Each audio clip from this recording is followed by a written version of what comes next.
আজকে বাজারে গেছিলাম, বাজার থেকে নিয়ে এলাম রুই মাছ। আজকে রুই মাছের কি রেসিপি বানাবো? রুই মাছের কোরমা। রুই মাছের কোরমা কিন্তু হেভি টেস্ট হয়। কিভাবে বানাবো?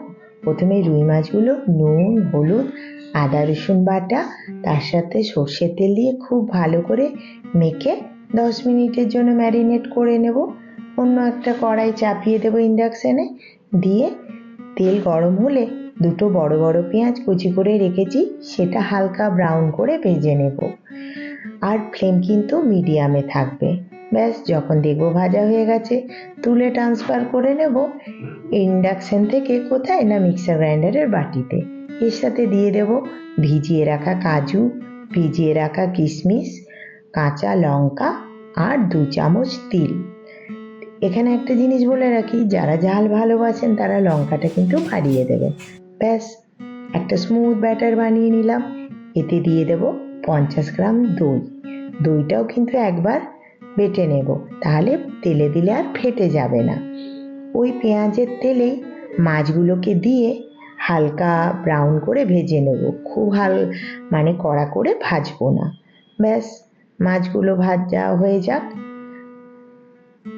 রুই মাছের কোরমা কে কে বানিয়েছেন আমাকে অবশ্যই কমেন্ট করে জানাবেন। আর যারা মাছ পছন্দ করে না, অনেকে থাকে মাছের গন্ধের জন্য খেতে চায় না, এই রেসিপিটা করলে কিন্তু তারাও খাবে।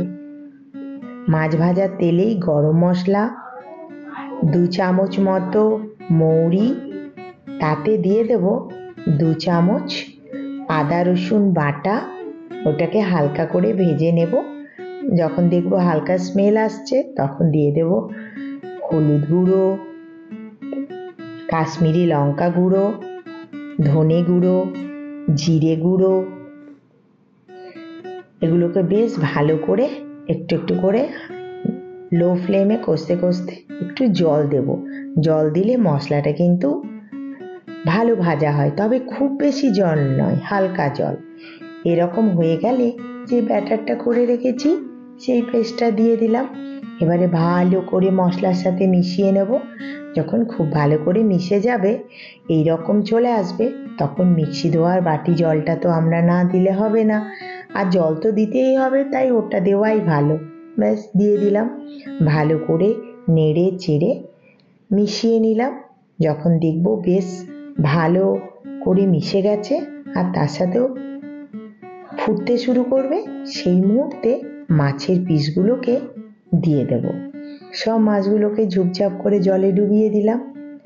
এবারে কিছুক্ষণ নাড়াচাড়া করে নেব। হ্যাঁ, এখানে একটা বলে রাখি, মাছের কোরমা রান্নার সময় কিন্তু ঢাকা দেওয়ার প্রয়োজন নেই, ঢাকা কিন্তু দেবেন না। এরকম যখন বেশ কিছুক্ষণ 10 থেকে 15 মিনিট কুক হয়ে যাবে, তারপরে 1 চামচ গরম মশলা দিয়ে বেশ ভালো করে মিশিয়ে নেব। গরম মশলাটা মিশে গেলে দিয়ে দেব 1 চামচ কেওড়ার জল। ব্যাস, আমাদের রুই মাছের কোরমা রেডি। গন্ধ কিন্তু দারুণ বেরিয়েছে। একবার নেড়ে চেড়ে ইন্ডাকশন বন্ধ করে দিলাম। এরপর সার্ভের পালা।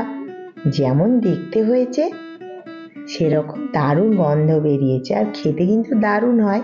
তাও খেয়ে আমি আপনাদের সাথে শেয়ার করছি কেমন হয়েছে। আর ডেকোরেশন ভালো হওয়ার জন্য একটু দিয়ে দিলাম ফ্রেশ ক্রিম। এই ক্রিমটা কিন্তু আমি ঘরেই বানিয়েছি। ব্যাস, চলুন তাহলে খেয়ে আপনাদের সাথে শেয়ার করি কেমন হয়েছে। আর সবাইকে বলবো একবার বাড়িতে বানান, আর আমাকে কমেন্ট করে জানিয়ে বলবেন কেমন হয়েছে। এক থালা ভাত খাওয়ার জন্যে আরও অন্য কিছু রেসিপি লাগবে না, এটা রান্না করলেই হয়ে যাবে। সবাই ভালো থাকবেন, সুস্থ থাকবেন।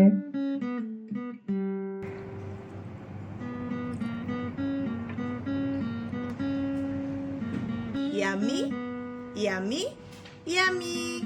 টাটা। গুনগুন কেমন হয়েছে?